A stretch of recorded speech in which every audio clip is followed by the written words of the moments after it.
Mire, ya como se lo anunciaba, finalmente el presidente estadounidense Donald Trump, en medio de todo este caos y después de lo que sucedió el fin de semana en Venezuela, ha designado al secretario de Estado Marco Rubio, el secretario de Defensa Pete Hegseth y el asesor en seguridad y migración Stephen Miller para encabezar la transición en Venezuela. Ahora, durante la reunión del Consejo de Seguridad Extraordinaria que se llevó a cabo hoy en Naciones Unidas, el representante permanente de México, Héctor Vasconcelos, calificó este hecho como una violación a la Carta de las Naciones Unidas. La violación actual de este frágil equilibrio pone en grave riesgo la estabilidad política y la seguridad de la región, así como el bienestar de nuestros pueblos. Quienes justifican estos actos niegan la historia independiente de América Latina y el Caribe. No podemos pasar por alto que esta sesión del Consejo se haya celebrado hasta hoy, cuando lo que tenemos ante nosotros es una grave situación que pone en riesgo la paz y la seguridad internacionales. Ahora, también en la ONU, ahí Estados Unidos negó estar en guerra contra Venezuela. Si este órgano otorga legitimidad a un narcoterrorista ilegítimo,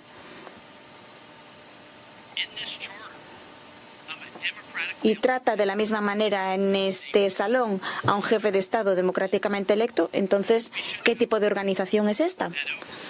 Hemos de saber que más de 50 países, muchas naciones, entre ellas las de la Unión Europea, entre ellas varios países de América Latina de la región y, como no, Estados Unidos también, más de 50 países, repito, rechazaron la legitimidad de la reelección de Maduro tras las disputadas elecciones de 2024.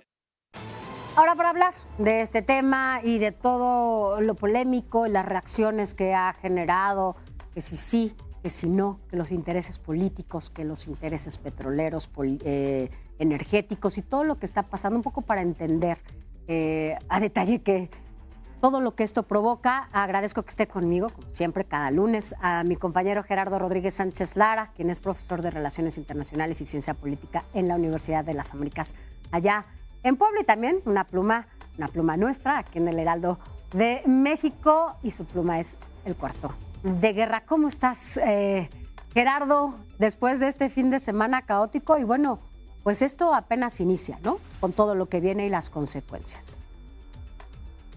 Sí, lo primero que tenemos que decir, Sofía, es que sí es un hecho inédito en los últimos 40 años en la región.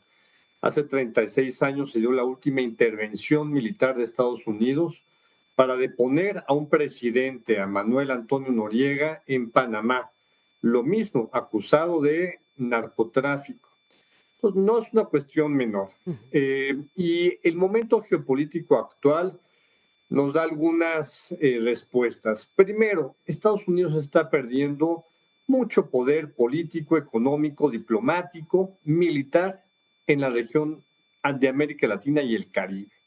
Y eso es lo que le cuesta entender a una potencia que quiere no perder su liderazgo frente a Rusia y a China principalmente. Hay que entender esta intervención en Venezuela en ese contexto, Sofía.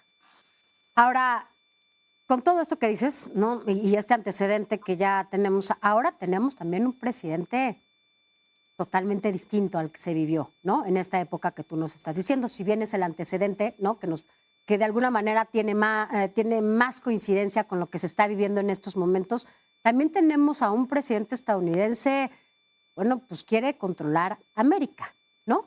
Y bueno, pues esto no es una cosa menor, ¿no? Y es parte también de lo que incluso puede pasar con otros países. Voy a ser muy rápido para explicar a tu auditorio el tema del corolario Trump a la doctrina Monroe. El primer presidente que hizo una interpretación de América para los americanos fue el presidente Theodore Roosevelt, a principios del siglo XIX, e inició una serie de intervenciones terribles en América Latina, República Dominicana, Venezuela, Nicaragua y otros países. Estados Unidos quiere que su zona de influencia sea el hemisferio occidental. El hemisferio occidental para Estados Unidos es desde Canadá hasta la Tierra del Fuego, para evitar que China y Rusia tengan presencia dominante en la región, sobre todo China en materia comercial.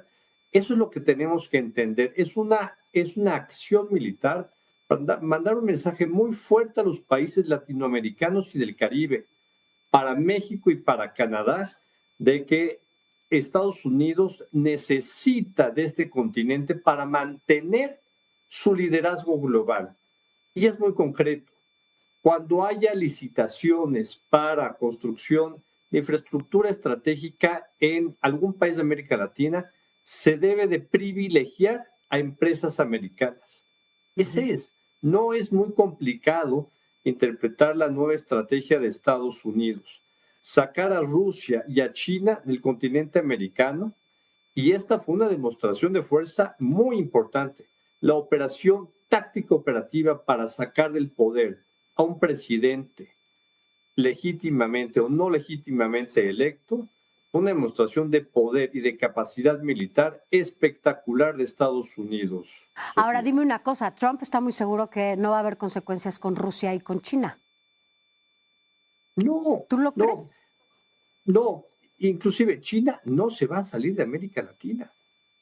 Tú ves la cantidad de autos chinos que están por toda la región. Las inversiones chinas se van a mantener. El tema es que de aquí para adelante la presión es para los países latinoamericanos que no se amplíen los espacios de poder para China sobre todo. Pero el siguiente tema, Sofía, es Cuba. El gran interés de Marco Rubio como americano-cubano es que caiga el régimen castrista en Cuba. Y por eso había que empezar por Venezuela, paradójicamente, que podría ser más poderoso en términos económicos, pero están ahorcando en términos económicos a la isla. Y esto es complicado para México, porque la presidenta Claudia Sheinbaum ha apoyado con el envío de buques petroleros a Cuba para mantener la situación de energía eléctrica, porque la verdad es que la isla se está siendo ahorcada en términos energéticos que impactan a su población. Ahora dime una cosa, la presión internacional, Gerardo. Esta presión internacional también, independientemente de Estados Unidos, claro que estamos hablando de una potencia, pero también está la presión internacional. ¿Esto no crees que pueda incidir en algo para que las cosas sean distintas con Maduro? Aquí México y Brasil tienen mucho que hacer. Somos las dos potencias regionales más importantes. Y Estados Unidos podría utilizar a México y a Brasil o apoyarse en nuestros dos países para hacer una transición tranquila, pacífica, pero todo parece indicar que Estados Unidos no está interesado ni que México ni que Brasil participemos. ¿Cómo puede participar México, por ejemplo? En ayudar a que los líderes actuales del régimen venezolano puedan salir al exilio de manera pacífica. Poder apoyar, por ejemplo, en un proceso democrático. El INE podría ayudar muchísimo a garantizar que además elecciones es reconocido, ¿no?, de manera internacional el INE por la manera en la que se llevan a cabo las elecciones. Y déjame recordar algo, Sofía. El INE apoyó con las elecciones en Irak hace 20 años. Entonces, México puede ser un actor que puede ayudar a Estados Unidos y a Venezuela, al pueblo venezolano y a la región latinoamericana para que este conflicto no se expanda. ¿Y cómo se puede expandir en términos negativos? Una nueva crisis de refugiados y de expulsión de venezolanos por una guerra civil. Lo que menos quiere Estados Unidos y la región es una guerra civil. Ahora, ¿qué dices del otro lado, no? Tenemos todo este contraste, porque también hay quien está a favor de lo que pasó en Venezuela, ¿no? Incluso venezolanos en todo el mundo han salido a manifestarse, ¿no?, a favor de lo que sucedió, incluso dentro de Venezuela. ¿Qué te dice también todo esto? Porque, bueno, claro que estuvo mal esta manera en la que se actúa, la violación al derecho internacional, a las normas internacionales, pero por otro lado, ¿no? Veíamos gente que se alegraba de que esto sucediera. Mira, yo creo que la oposición política en Venezuela está muy atenta a las señales de Estados Unidos. No se activó en las calles. Yo creo que hubo un proceso terriblemente responsable de María Corina Machado y de la oposición para mantener la calma, para no provocar al régimen, porque el régimen tiene poder político, militar, de inteligencia y de las instituciones. Me parece muy inteligente también la postura de la oposición, a pesar de que fue una bofetada de Donald Trump para decir que María Corina Machado no está preparada en este momento para asumir el poder. Pues todavía hay mucho que decir, Gerardo Segura, estaremos platicando ¿no? de todo esto en la semana. Veamos que sigue, hoy se declaró no culpable, ¿no? Él y su esposa dijeron que no son culpables. Vamos a ver cómo trasciende esta semana y que, bueno, pues estaremos platicando. Que era de esperarse. Déjame decirte algo, Sofía, rápido. Déjame decirte algo rápido, Sofía. El juicio del siglo va a ser el de Hugo Chávez, no el del Chapo Guzmán. Exactamente. Muy bien. Bueno, ya mucho que platicar, Gerardo, y si nos lo permites, lo haremos en el transcurso de esta semana para seguir platicando todo esto, que la verdad es que pues nadie se lo esperaba de esta manera. Sabíamos que iba a pasar, ¿no? Sabíamos que algo así iba a pasar en algún momento, incluso yo creo que el propio Maduro. Nunca esperaron de qué manera, ¿no? O sea, y en qué momento. Pero yo pensaba que iba a ser antes de Año Nuevo y que iba a ser el regalo de Año Nuevo de Donald Trump al mundo liberal democrático.